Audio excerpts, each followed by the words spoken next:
Breaking news చూస్తున్నాం. బనకచెల్రపై రాష్ట్ర ప్రయోజనాలే తమ స్టాండ్ అని వైఎస్ షర్మిల తెలిపారు. బనకచెల్రతో తమకు నష్టం జరుగుతుందని తెలంగాణ నేతలు అంటున్న నేపథ్యంలో ఆమె స్పందించారు. రాష్ట్ర ప్రయోజనాల కోసం అన్ని పార్టీలతో కలిసి నీటి హక్కుల కోసం పోరాడతామన్నారు. అలాగే విభజన హామీలు నెరవేరాలంటే రాష్ట్రంలోనూ కేంద్రంలో కాంగ్రెస్ అధికారంలో రావాలని ఆకాంక్షించారు. కేంద్రంలో రాహుల్ ప్రధాని అవ్వాలి, ప్రత్యేక హోదా ఇవ్వకుండా మోసం చేశారు. పోలవరం ప్రాజెక్టు ఎత్తు తగ్గించి అన్యాయం చేస్తున్నారు. పోలవరాన్ని లిఫ్ట్ ఇరిగేషన్ ప్రాజెక్టు కింద మార్చాలన్నారు. పోలవరం ప్రాజెక్టును నీటి నిల్వ కోసం కట్టిన బ్యారేజ్ గా మార్చారని తెలిపారు. ఎత్తు 45 నుంచి 41 ఎత్తు తగ్గిస్తే అడిగే ఒక్క మొగాడు లేడని ఆగ్రహం వ్యక్తం చేశారు. పార్లమెంట్లో ఒక్కడు కూడా నోరు విప్పలేదని మండిపడ్డారు. టీడీపీ, వైసీపీ, జనసేన ఎంపీలు ఒక్కొక్కడికి దమ్ము లేదని విమర్శించారు. 80,000 కుటుంబాలకు R&R నిధులు మిగిలించడానికి పోలవరాన్ని నిర్వీర్యం చేస్తున్నారని ఆరోపించారు. 3 పార్టీలు మోదీకి తొత్తులుగా మారి పనిచేస్తున్నారని ధ్వజమెత్తారు. సంవత్సరాలుగా బీజేపీ అధికారంలో ఉంది. మోడీ గారు ప్రధానమంత్రిగా ఉండి కూడా విభజన హామీలలో ఏ ఒక్క హామీ అయినా, ప్రత్యేక హోదా దగ్గర నుంచి మొదలు పెడితే ఏ ఒక్క హామీ కూడా ఈ రోజుటి వరకు ఆంధ్ర రాష్ట్ర ప్రజల చేతుల్లో పెట్టింది లేదు మోడీ గారు. ఈ పరిస్థితుల్లో ఒక్క కాంగ్రెస్ పార్టీ మాత్రమే విభజన హామీలలో ఏ ఒక్క హామీ నెరవేరాలన్నా కాంగ్రెస్ పార్టీ, రాహుల్ గాంధీ గారు ప్రధానమంత్రి కావాల్సిన అవసరం ఉంది.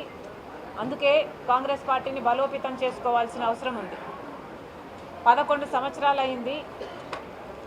విభజన హామీలలో ఏ ఒక్కటి అంటే కనీసం ప్రత్యేక హోదా అయినా, లేక పోలవరం అయినా, రాజధాని అయినా, కనీసం ఉన్న విశాఖ స్టీలు ప్రైవేటైజ్ కాకుండా ఆపుతాము అనన్నా ఒక్క మాట కూడా ఇంతవరకు మోడీ గారు చెప్పలేదు. ఈ రోజు వరకు కూడా మోడీ గారు ప్రధానమంత్రిగా ఉన్నారు అంటే ఈరోజు ఆంధ్ర రాష్ట్ర ప్రజలు ఓట్లు వేస్తే ఆ బలం చంద్రబాబు గారు తీసుకెళ్ళి మోడీ గారికి ఇస్తే ఈరోజు మోడీ గారు ప్రధానమంత్రి కుర్చీలో కూర్చుని ఉన్నారు. మరి ఆంధ్ర రాష్ట్ర ప్రజలు వేసిన ఓట్ల వల్ల, ఆంధ్ర రాష్ట్ర ప్రజల నాయకులు చంద్రబాబు గారు ఇచ్చిన మద్దతు వల్ల ఈరోజు మోడీ గారు ప్రధానమంత్రిగా ఉంటే కనీసం ఇప్పటికైనా మోడీ గారు ఆంధ్ర రాష్ట్ర ప్రజల గురించి ఆలోచన చేస్తారు, ఇప్పటికైనా మనకు మేలు చేస్తారు అంటే ఇప్పటి వరకు కూడా 1 సంవత్సరం దాటిపోయింది. ఇప్పటి వరకు కూడా మోడీ గారు ఎటువంటి అష్యూరెన్స్లు ఇవ్వలేదు. మొన్న వచ్చారు, యోగా చేసి వెళ్ళిపోయారు. ఏపీ లిక్కర్ స్కామ్ కేసులో A1గా ఉన్న రాజ్ కసిరెడ్డి ఏసీబీ కోర్టులో చుక్కెదురైంది. లిక్కర్ కేసులో బెయిల్ మంజూరు చేయాలంటూ కసిరెడ్డి బెయిల్ పిటిషన్పై దాఖలు చేశారు. దీనిపై విచారించిన కోర్టు పిటిషన్ను కొట్టివేసింది. సంచలనం సృష్టించిన ఏపీ లిక్కర్ కేసులో రాజ్ కసిరెడ్డి పోలీసులు A1గా చేర్చారు.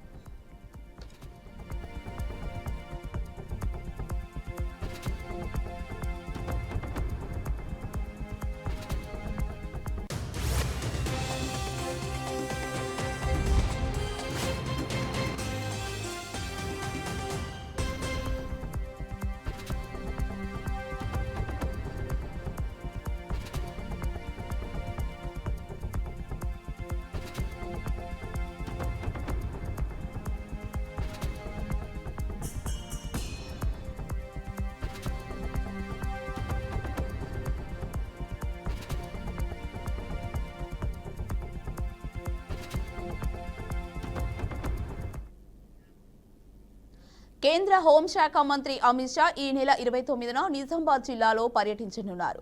అదే రోజు మధ్యాహ్నం 1 గంటకు బేగంపేట ఎయిర్పోర్టుకు చేరుకొని అక్కడి నుంచి ప్రత్యేక హెలికాప్టర్ ద్వారా నిజామాబాద్కి బయలుదేరుతారు. అక్కడ పసుపు బోర్డు ప్రధాన కార్యాలయాన్ని అమిత్ షా ప్రారంభించనున్నారు. అనంతరం బీజేపీ సీనియర్ నేత దివంగత ధర్మపురి శ్రీనివాస్ విగ్రహాన్ని ఆవిష్కరించనున్నారు. అమిత్ షా పర్యటనను పురస్కరించుకొని భారీ ఏర్పాట్లు చేస్తున్నట్లు బీజేపీ నేత ధర్మపురి అరవింద్ చెప్పారు. భద్రతా పరంగా కట్టుదిట్టమైన బందోబస్తు ఏర్పాటు చేస్తున్నట్లు పోలీస్ శాఖ అధికారులు తెలిపారు.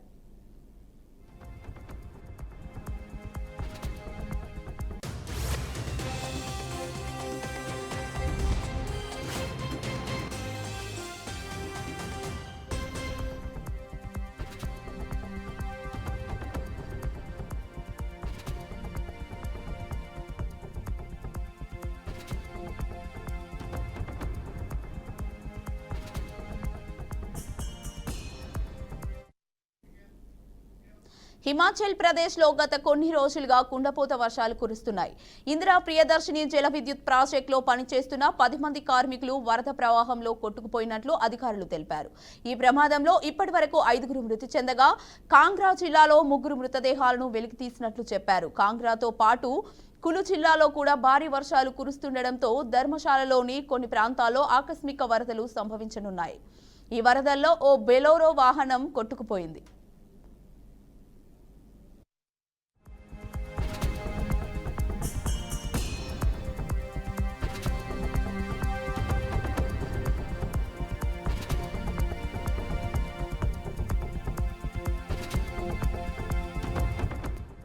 కేంద్ర రాష్ట్ర రెస్క్యూ బృందాలు కలిసి ఇప్పటివరకు 250 మందికి పైగా ప్రజలను సురక్షితంగా రక్షించారని పేర్కొన్నారు. ఆకస్మిక వరదల కారణంగా చాలా మంది కొట్టుకుపోయారని, సహాయక చర్యలు వేగంగా ప్రారంభించామని కాంగ్రా జిల్లా పోలీస్ సూపరింటెండెంట్ శాలిని అగ్నిహోత్ర వెల్లడించారు. మిస్సింగ్ అయిన వారి కోసం జాతీయ విపత్తు ప్రతిస్పందన దళం గాలింపు చర్యలు కొనసాగిస్తోందని చెప్పారు. రాష్ట్రంలోని అన్ని కమిషనర్లను అప్రమత్తంగా ఉండాలని హిమాచల్ ప్రదేశ్ సీఎం సుఖ్విందర్ సింగ్ సుక్కు ఆదేశించారు.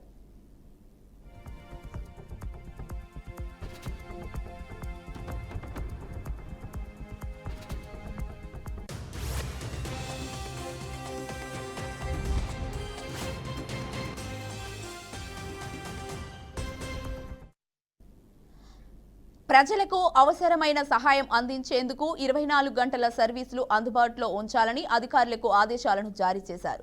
జూన్ 25 నుంచి జూలై 1 మధ్య హిమాచల్ ప్రదేశ్తో పాటు పొరుగు రాష్ట్రాల్లో కూడా భారీ వర్షాలు కురుస్తాయని వాతావరణ శాఖ హెచ్చరించింది. జూన్ 29న రాష్ట్రంలో ఆరెంజ్ అలర్ట్ జారీ చేసింది. ఊనా, బిలాస్పూర్, సోలాన్, సిమ్లా, సిర్మౌర్, కాంగ్రా, చంబా, కులు, మండి జిల్లాలో భారీ నుంచి అతి భారీ వర్షాలు కురిసే అవకాశం ఉందని పేర్కొంది. ఆకస్మిక వరదలు, కొండ చర్యలు విరిగిపడే ప్రమాదం ఉన్నందున ప్రజలు అప్రమత్తంగా ఉండాలని వాతావరణ శాఖ హెచ్చరికలు జారీ చేసింది.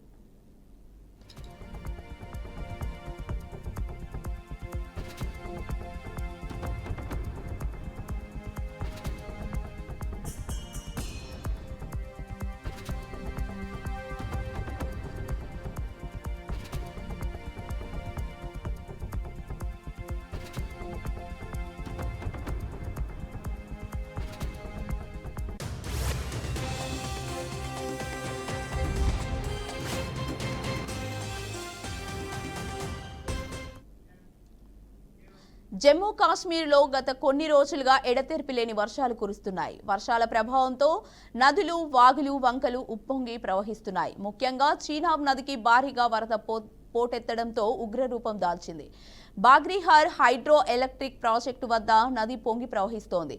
చీనాబ్ ఉగ్ర ప్రవాహం కారణంగా దోడా జిల్లాలో పలువురు గల్లంతయ్యారని అధికారులు తెలిపారు. ఈ నేపథ్యంలో దోడా, క్రిస్టావార్, రాంబాన్ రేంజ్ డీఐజీ శ్రీధర్ పాటిల్ ప్రజలకు హెచ్చరికలు జారీ చేశారు. నది ప్రమాదకర స్థాయిలో ప్రవహిస్తోందని, ప్రజలు నదులు, కాలువల సమీపానికి వెళ్లరాదని సూచించారు. జమ్మూ కాశ్మీర్, లకడ్, గిల్గిట్, బాల్చిస్తాన్, ముజాఫరాబాద్లో మరో 3 నుంచి 4 రోజుల పాటు వర్షాలు కురిసే అవకాశం ఉందని భారత వాతావరణ కేంద్రం వెల్లడించింది.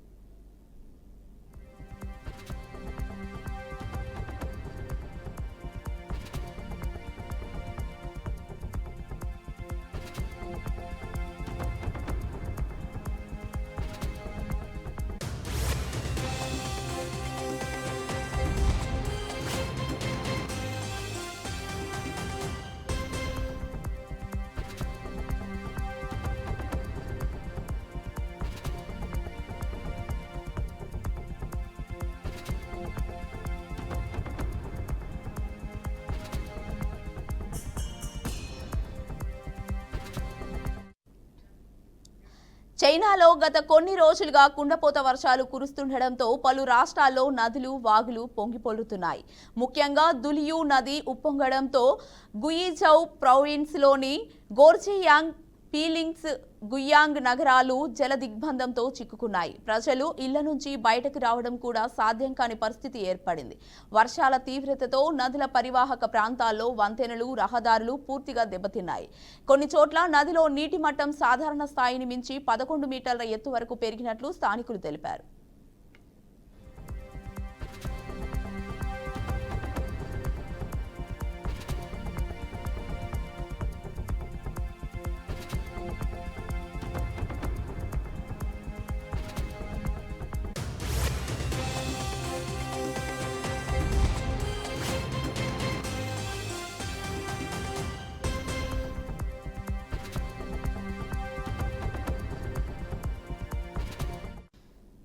చైనాలోని వాతావరణ శాఖ ముందస్తుగా హెచ్చరికలు జారీ చేసినప్పటికీ వరద ఉధృతి తీవ్రంగా ఉండడంతో పలు ప్రాంతాల్లో హెలికాప్టర్ల ద్వారా రక్షణ చర్యలు చేపట్టాల్సిన పరిస్థితి ఏర్పడింది. ప్రస్తుతం ఆర్మీ, రెస్క్యూ బృందాలు సహాయక చర్యలు చేపడుతున్నాయి. వేలాది మంది ప్రజలను సురక్షిత ప్రాంతాలకు తరలిస్తున్నారు. ఈ వరదల కారణంగా విద్యుత్, కమ్యూనికేషన్ సదుపాయాలు తీవ్రంగా ప్రభావితమయ్యాయి.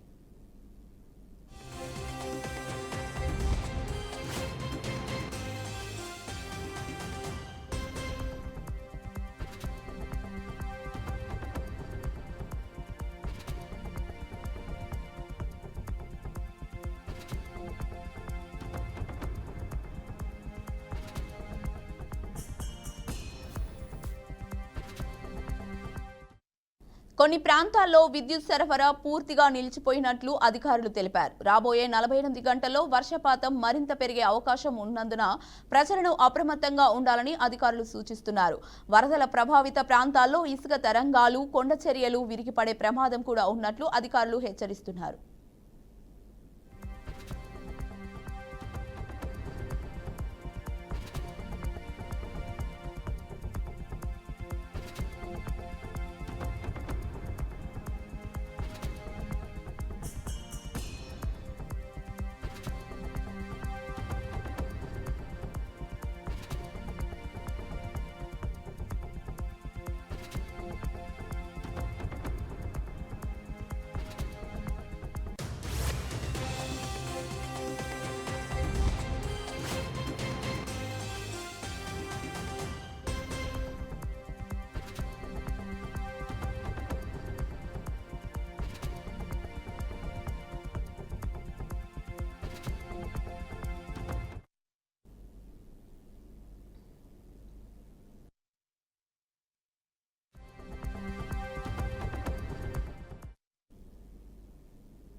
హైదరాబాద్లోని కృష్ణానగర్లో హైడ్రా అధికారులు కూల్చివేతలు ప్రారంభించారు. నాలాలను ఆక్రమించి నిర్మాణాలు జరపడం వల్ల వర్షాకాలంలో ఇంట్లోకి నీరు జల్లుబడుతున్నట్లు బాధితులు ఫిర్యాదు చేశారు. హైడ్రా సిబ్బంది నిర్వహించిన పరిశీలనలో అక్రమ నిర్మాణాలు నిజమేనని నిర్ధారించి వాటిని తొలగించేందుకు సంబంధిత స్థలాలతో చర్యలు చేపట్టారు. ఈ చర్యల ద్వారా వర్షాకాలంలో ప్రజలకు వచ్చే ఇబ్బందులు తగ్గుతాయని అధికారులు తెలిపారు.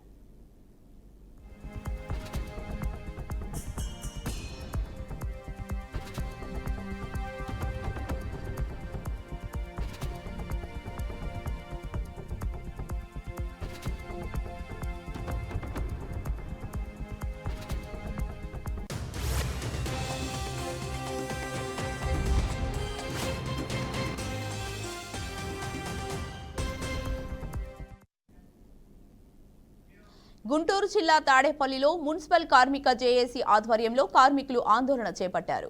గత 52 రోజులుగా సమ్మె చేస్తున్న కూటమి ప్రభుత్వం స్పందించడం లేదంటూ సీడీఎంఏ కార్యాలయ ముట్టడికి పిలుపునిచ్చారు. రోడ్డుపై ఎక్కి కార్మికులు తమ డిమాండ్స్ పరిశీలించాలని ప్లాకార్డ్స్తో నిరసన తెలిపారు. జీతాలు పెంచాలని కార్మికులు డిమాండ్ చేశారు. లేకపోతే ఈ నెల 30 నుండి అన్ని డిపార్ట్మెంట్లలో పనులు నిలిపివేస్తామని ప్రభుత్వాన్ని హెచ్చరించారు.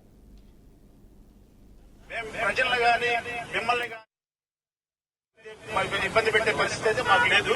మా వాళ్ళు ఇంకా రావాల్సి ఉన్నారు. వాళ్ళు వచ్చిన తర్వాత మేమందరం కలుసుకొని మేము ఒక 10 మంది వెళ్లి సీడీఎంఏ గారితో మాట్లాడి వస్తాం.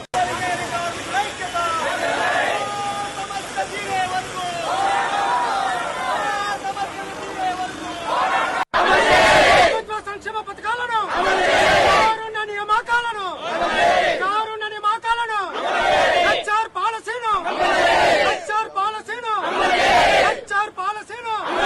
కాదు అధికారుల తీరుకు వ్యతిరేకంగా మేము ఈ కార్యక్రమం పెట్టాం సార్. మేము ప్రజలను గానీ మిమ్మల్ని గానీ సీఎం గారిని గానీ ఇబ్బంది పెట్టే పరిస్థితి అయితే మాకు లేదు. మా వాళ్ళు ఇంకా రావాల్సి ఉన్నారు. వాళ్ళు వచ్చిన తర్వాత మేమందరం కలుసుకొని మేము ఒక 10 మంది వెళ్లి సీడీఎంఏ గారితో మాట్లాడి వస్తాం.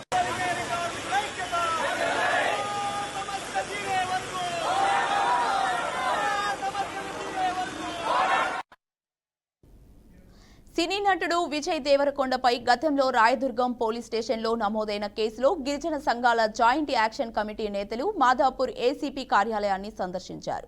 సంఘం నాయకుడు అశోక్ రాథోడ్ నేతృత్వంలో పోలీసులతో చర్చలు జరిపారు.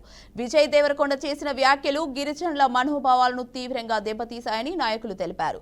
ట్విట్టర్ ద్వారా క్షమాపణ చెప్పడం మాకు సరిపోదు. ఆయన సేవాలాల్ మహారాజ్ విగ్రహం వద్ద గిరిజనుల సమక్షంలో బహిరంగంగా క్షమాపణలు చెప్పాలని స్పష్టం చేశారు. క్షమాపణ చెప్పకుండా కొనసాగితే విజయ్ దేవరకొండకు సంబంధించిన సినిమాలు, ప్రచార కార్యక్రమాలు, ఈవెంట్లను అడ్డుకుంటామని హెచ్చరించారు. మా ఆవేదనను నిర్లక్ష్యం చేస్తే ఉద్యమాన్ని రాష్ట్ర వ్యాప్తంగా విస్తరిస్తామని మండిపడ్డారు. గచ్చిబౌలి ఏసీపీ మాదాపూర్ గారి దగ్గర మాదాపూర్ ఆఫీస్లోనే వారం రోజుల క్రితం విజయ్ దేవరకొండ వారి పైన గిరిజన సంఘాల జాయింట్ యాక్షన్ కమిటీ గిరిజనుల మనోభావాలు దెబ్బతీసే విధంగా మాట్లాడినందుకు రెట్రో ప్రీ రిలీజ్ ఈవెంట్ లో ఆయన పాల్గొంటూ అక్కడ ప్రసంగించిన మాటలలో పాకిస్తాన్ టెర్రరిస్టులతో ట్రైబల్స్ ని పోల్చినందుకు, గిరిజన మనోభావాలు దెబ్బతీసే విధంగా మాట్లాడినందుకు గిరిజన సంఘాల జాయింట్ యాక్షన్ కమిటీ వారి మీద SC/ST అట్రాసిటీ కేసు నమోదు చేయాలని రాయదుర్గం PS లో మేము కంప్లైంట్ ఇచ్చాం. అది FIR అయ్యి ఈ రోజు ACP గారు స్టేట్మెంట్ రికార్డింగ్ అలాగే 16B మాకు నోటీస్ ఇవ్వడానికి పిలిపించారు.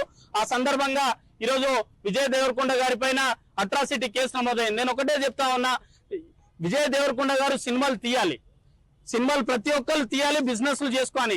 కానీ సినిమాలు తీసేటప్పుడు ఎవరినో బ్లేమ్ చేసి, ఆ బ్లేమ్ చేసేటప్పుడు ఏదో ఆర్గనైజేషన్ వచ్చి మా సినిమాలలో చర్చ జరుగుతుంది, దానివల్ల మాకు పబ్లిసిటీ ఎక్కువైతుంది, దానివల్ల మాకు ప్రచారం ఎక్కువైతుందని ఈ కామన్ సెన్స్ లేకుండా వీళ్ళ తెలివిలు ఇట్లా ఆలోచిస్తున్నారు. కాబట్టి విజయ్ దేవరకొండ గారు పాకిస్తాన్ టెర్రరిస్టులు 500 సంవత్సరాల క్రితం ట్రైబల్స్ కొట్టుకుంటున్నట్టు కనీసం జ్ఞానం లేకుండా, బుద్ధి లేకుండా కొట్లాడుకుంటున్నారని పాకిస్తాన్ టెర్రరిస్టుతో పోల్చారు. అన్న మీ యొక్క తెలుసు, మొన్న మా జవాన్ వీర జవాన్ మురళీ నాయక్ అదే పాకిస్తాన్ టెర్రరిస్ట్, అదే పాకిస్తాన్ ఆర్మీతోని సాహస విధంగా పోరాటం చేసి తన ప్రాణాలు కోల్పోయిన, అది ఆయన కూడా ట్రైబల్ బిడ్డ అన్న. మన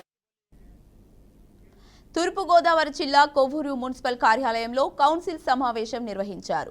2027లో జరిగే గోదావరి పుష్కరాలు దృష్టిలో పెట్టుకుని అవసరమైన ప్రణాళికలు తక్షణమే సిద్ధం చేయాలని ఎమ్మెల్యే ముప్పూడి వెంకటేశ్వరరావు మున్సిపల్ అధికారులను ఆదేశించారు. వర్షాకాలంలో అంటువ్యాధులు వ్యాప్తి ఎక్కువగా ఉండకుండా డ్రైనేజీలను ఎప్పటికప్పుడు శుభ్రపరచాలన్నారు. కొవ్వూరులో అభివృద్ధి పునాది ఇప్పటి నుంచే వేయాల్సిన అవసరం ఉందని ఎమ్మెల్యే పేర్కొన్నారు.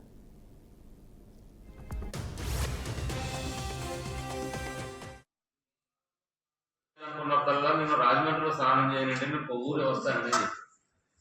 ఎందుకు సార్ ఎందుకన్నా, మీ కొవ్వూరులో గోపద క్షేత్రాలు ప్రవ్యక్తమైనటువంటి ఘట్టంతో పాటు రాజమండ్రిలో వాటర్ అంతా కూడా కలుషితం అయిపోద్దండి.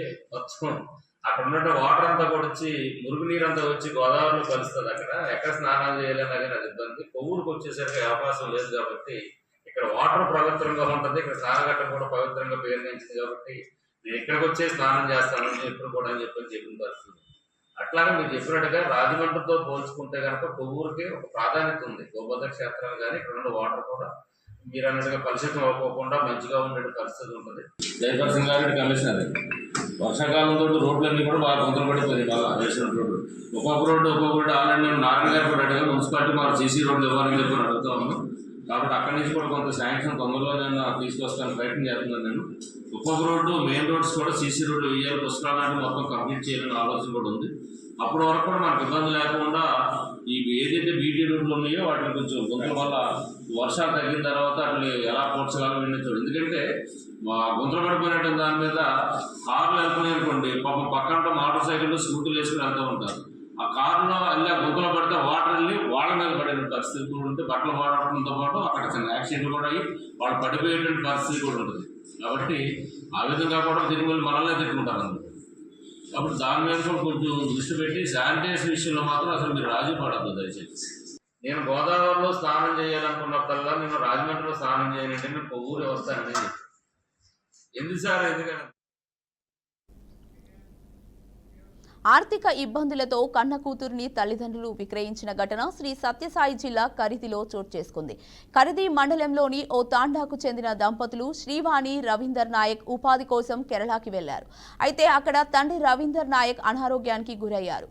రవీందర్ నాయక్ చికిత్స కోసం 3 ఏళ్ల పాపను కేరళలో విక్రయించారు. అనంతరం తల్లిదండ్రులు సొంత ఊరుకు చేరుకున్నారు. చిన్నారి కనపడకపోవడంతో కుటుంబ సభ్యులు, బంధువులు తల్లిదండ్రులను నిలదీశారు. విక్రయ ఘటన విషయం బయటకు చెప్పకపోవడంతో చిన్నారి తల్లిదండ్రులను పోలీసులు అదుపులోకి తీసుకొని విచారిస్తున్నారు.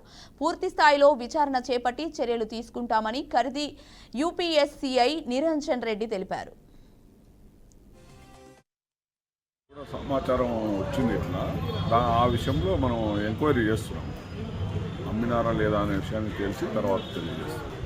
కంప్లైంట్ ఎవరు ఇట్లా అనుకుంటా ఉంటే మనం వాళ్ళని విచారించాము. తల్లిదండ్రులు వెరిఫై చేస్తున్నాం, విచారిస్తున్నాం. తల్లిదండ్రుల పేరు శ్రీవాణి రవీంద్ర నాయక్.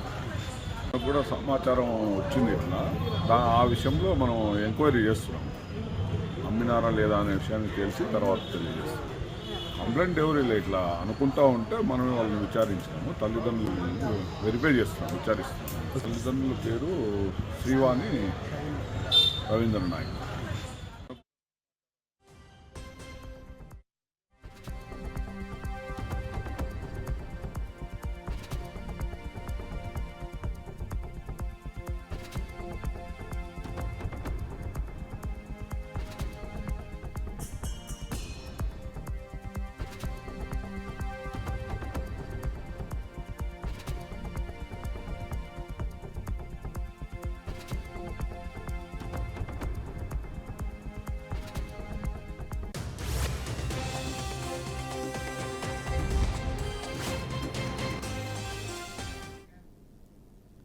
వైఎస్ఆర్ జిల్లా ఎర్రగుంట్లలో విషాదం చోటు చేసుకుంది. పొట్లదుర్తిలో ఎలక్ట్రికల్ స్కూటీ పేలి మహిళ మృతి చెందింది. ఇంటి ఆవరణంలో ఛార్జింగ్ పెట్టి పక్కనే ఉన్న సోఫాలో వెంకటలక్ష్మి అనే వృద్ధురాలు నిద్రిస్తోంది. ఆ సమయంలో ఒక్కసారిగా స్కూటీ పేలి వెంకటలక్ష్మి మంటల్లో పూర్తిగా కాలిపోయి మరణించింది. సమాచారం అందుకున్న పోలీసులు సంఘటన స్థలానికి చేరుకున్నారు. పోస్టుమార్టం నిమిత్తం మృతదేహాన్ని ఆసుపత్రికి తరలించారు.